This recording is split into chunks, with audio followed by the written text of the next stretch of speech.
ভিডিওর প্রথমেই আমি সকলের কাছে ক্ষমা চেয়ে নিচ্ছি। সেটা হচ্ছে সীমাদির শাশুড়ি মায়ের সম্পর্কে আমার একটা ইনফরমেশন দেওয়া ভুল হয়ে গেছে। আর আমি অলরেডি কমিউনিটি পোস্টে সেটা ক্ষমা চেয়ে স্বীকার করেছি।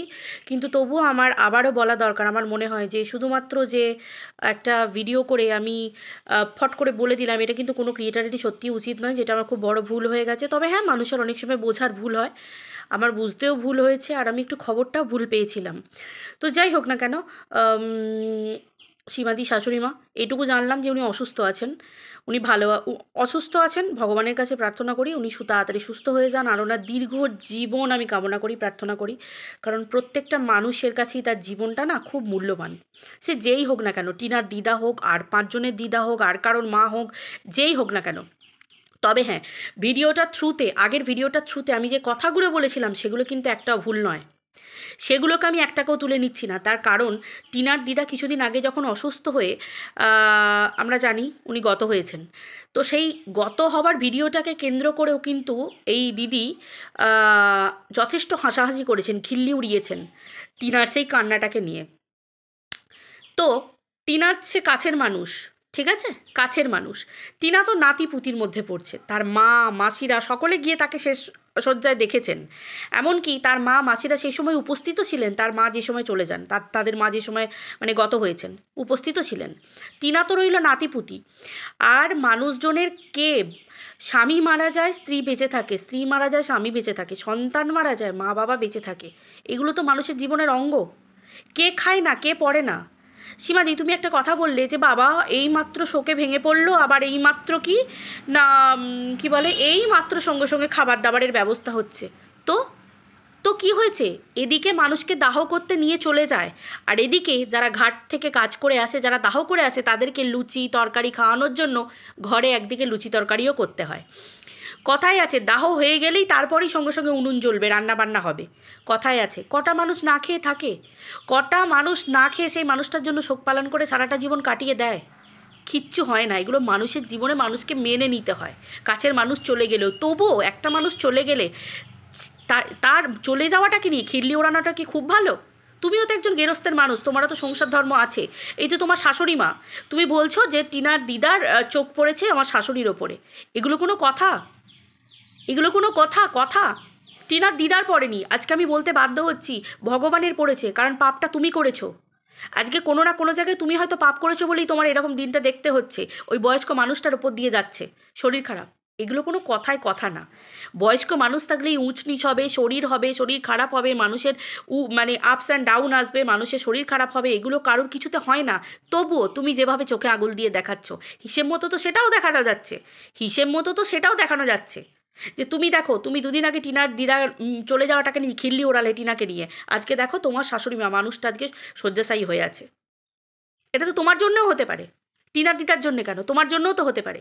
যে চলে যায় সে সব মায়া ত্যাগ করে দিয়ে চলে যায়। বড় বড় ফুটুনি মারো না, এই কীর্তন হয়, এই হয়, ওই হয়, চলে গেলে সবাই জানে কীর্তন হয়, হরিনাম শুনতে শুনতে মানুষকে শেষ ধামে ত্যাগ মানে দিয়ে আসা হয়, যে চলো কীর্তন শুনতে শুনতে ভগবানের নাম নিয়ে, যাতে সে পরপারে যেতে পারে, যাতে সে স্বর্গে তার ঠাঁই হয়। কিন্তু মানুষের যে কর্ম, সে তো সেই নিয়ে স্বর্গে কি নরকে যাবে সেটা তার উপর চিন্তা ভাবনা, তার কর্মফলের দ্বারাই সে যাবে। এতে সারা জীবন সেই মানুষটাকে নিয়ে সে গালাগালি দিয়ে এলো, আর লাস্টে তাকে কীর্তন শুনতে শুনতে পার করে দিয়ে আসা, এটা কোনো ব্যাপার নয়। মানুষের কর্মটা ভালো হতে হয়। এই যে তুমি বসে লাইভে বসে, তোমার শাশুড়ি মা অসুস্থ, সে অসুস্থতার কথা বলছো, সেই লাইভে বসে লোককে গালাগালি দিচ্ছ, তাহলে তুমি কি করছো? তুমি তো একজন বাড়ির গৃহিণী, তুমি তো বাড়ির গৃহিণী, লোককে নিয়ে নোংরা নোংরা কথা বলছো। আরে ভাই, যে জায়গায় তুমি দেখো না তোমার শাশুড়ি মা অসুস্থ, অথচ তোমার হাসি ছড়ে পড়ছে, তুমি লোককে খিস্তি মারছো, তুমি লাইভে বসে পড়ছো, অথচ তোমার শাশুড়ি মা অত ঘোরতর অসুস্থ, তোমাকে দেখে মনেই হচ্ছে না। আজকে যদি আমার বাড়িতে কেউ ঘোরতর অসুস্থ হয়ে যায়, কিছু হয়ে যায়, আমি ভিডিও করতে পারবো? আমি পারবো লাইভে বসতে সে অসুস্থ মানুষটাকে ছেড়ে দিয়ে? পারবোই না। তারপরে আমি আবার বাড়ির বউ, অথচ তোমায় দেখো, তোমায় দেখো তুমি কীরকমভাবে করছো দেখো। তুমি লোককে জ্ঞান দাও শাশুড়ি মা শ্বশুরমশাই এই সেই হ্যানা ত্যানা, তাও তো তোমার কাছে তোমার শাশুড়ি মা থাকেই না, তুমি তো তোমার নিজের স্বামী সন্তান নিয়ে থাকো, তোমাকে তো কোনো ঝক্কি পোয়াতেই হয় না। অথচ তুমি কত অনায়াসে সুতোপা আর পাঁচটা মেয়েদের তুলে তুলে কত সুন্দর করে কথা বলো। তুমি পেরেছো তোমার শাশুড়ি মাকে কাছে এনে রেখে তোমার শেষ জীবনটায় তুমি সেবা করতে? পারতে তো, হাজার যদি ছেলে মেয়ে যেই থাকুক না কেন, তাও আমি তোমাকে আনবো, আমি তোমার সেবা করব। উনি পারবেন না বলতে? পারবেন না। ওনার মধ্যে দু চোখ দিয়ে জল পড়বে তুমি যদি বলতে। এগুলো না সিনেমাতে হয়, মুভিতে হয়, তারপর তোমার বড় পর্দায় দেখা যায়। মানুষের জীবন অত সহজ নয়। নিজে কি করছো সেটা দিকে আগে লক্ষ্য রাখো, তারপর লোককে আঙুল তুলে কথা বলবে। বুঝতে পেরেছো?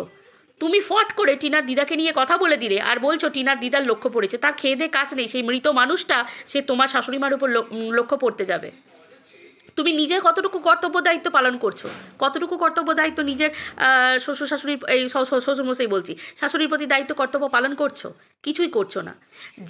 যে জায়গায় মানুষটা শয্যাশায়ী হয়ে আছে, মানুষটা এতটা কষ্ট পাচ্ছে, শরীর খারাপ, বয়স্ক মানুষ, তারপরে হাড় কাঁপানো শীত, কতটা কষ্ট ভোগ করেন ওনারা, সেই জায়গায় সেই লাইভে বসে ওনার নিয়ে কথা বলতে বলতে তুমি লোককে খিস্তি মারছো, গালাগালি দিচ্ছ, নোংরা ভাষায়, অকথ্য ভাষায় লোককে আক্রমণ করছো, লোককে কথা বলছো। তোমার মুখের ভাষা দেখলে বোঝা যায় তোমার পরিচয় কি। সেখানে মানুষের না আর কিছু পরিচয় লাগে না। ভালো জামা কাপড় পরলে, সেজে গুজে, লিপস্টিক মাখলে, চোখে কাজল দিয়ে, সুন্দর করে শাড়ি পরিপাটি পরলে, দামি দামি শাড়ি পরলে কখনো মানুষের পরিচয় পাওয়া যায় না। মানুষের পরিচয় পাওয়া যায় মানুষের ভদ্র কথাবার্তায়, রুচিবোধে। আমি সেই সব মানুষদেরকে ভাবি যে মানুষগুলো এই দিদিকে সাপোর্ট করে। আরে ভাই, সাপোর্ট করো, মানুষকে ভালোবাসতেই পারো, তার হয়তো অন্য কোনো গুণ তোমাদের ভালো লাগে, কিন্তু যে নোংরামিগুলো করে সেগুলো তো মানুষ চোখে আঙুল দিয়ে দেখায়। ভাই, গালাগালি কার মিষ্টি লাগে গো? কার মিষ্টি লাগে গালাগালি? তাহলে তো ছেলে মেয়েদেরকেও গালাগালি শেখাতে পারতে। ছেলে মেয়েদেরকে ভদ্র ভাষা শিখিয়েছো কেন? ছেলে মেয়েদেরকেও তো গালাগালি শেখাতে পারতে, তাই না? সিরিয়াসলি দিদি, তোমার গামলায় জোর আছে বলতে হবে, না হলে না এইরকমভাবে নোংরা কথা বলা যায় না। কোনো মানুষ এভাবে নোংরা আক্রমণ করতে পারে না কোনো মানুষকে। আর বলিহারি, তুমি লাইভের মধ্যে বসে বলছো কার অন্ডকোষে জোর আছে আমার ভাইয়ের থেকে আমাকে আলাদা করবে। অন্ডকোষ কাদের থাকে দিদি? অন্ডকোষ কোনো মহিলার থাকে? আমি যতদূর পড়াশোনা করেছি আমি জানি যে, আমার যতদূর জ্ঞান আছে, আমি যতদূর জানি যে অন্ডকোষ পুরুষদের থাকে, মহিলাদের থাকে না। তাহলে কার কথা বলছো তুমি? কে তোমাকে বারণ করে? নিশ্চয়ই তোমার বাড়িতে তোমার স্বামী, মানে দাদা, না হলে তোমার ছেলে, পুরুষ মানুষ তারা। বাকি তো সবাই মহিলা, তোমার মেয়ে মহিলা, তুমি মহিলা, আরও সবাই মহিলা। তাহলে এদের বারণ সত্ত্বেও তুমি নিশ্চয়ই তাহলে তোমার ভাইয়ের সাথে মেশামেশি করছো, তাই তো?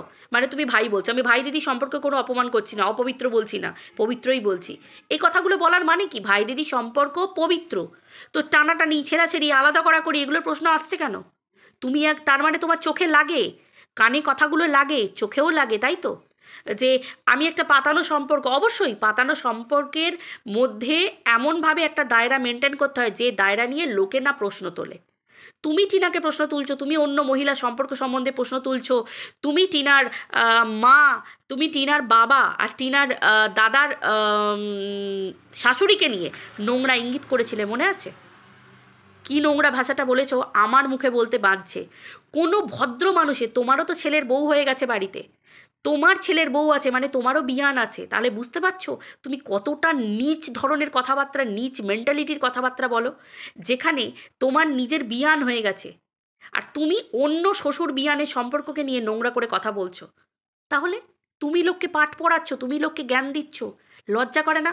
আমি সন্দীপকে ভাবি, যে মানুষটা এত নোংরা গালাগাল দেয়, এত নোংরা কথা বলে নোংরা ভাষায়, সন্দীপ আজকে নিজের জীবনের সঙ্গে তাকে জড়াচ্ছে।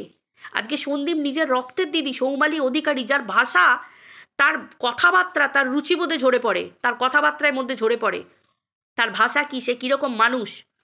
তো সেই নিজের দিদি রক্তের সম্পর্ককে ছেড়ে দিয়ে আজকে তুমি এই মানুষটা যে নোংরা ভাষায় কথা বলে, নোংরা ভাষায় মানুষকে টার্গেট করে, ইঙ্গিত করে, তুমি তাকে বুকে জড়িয়ে ধরছো।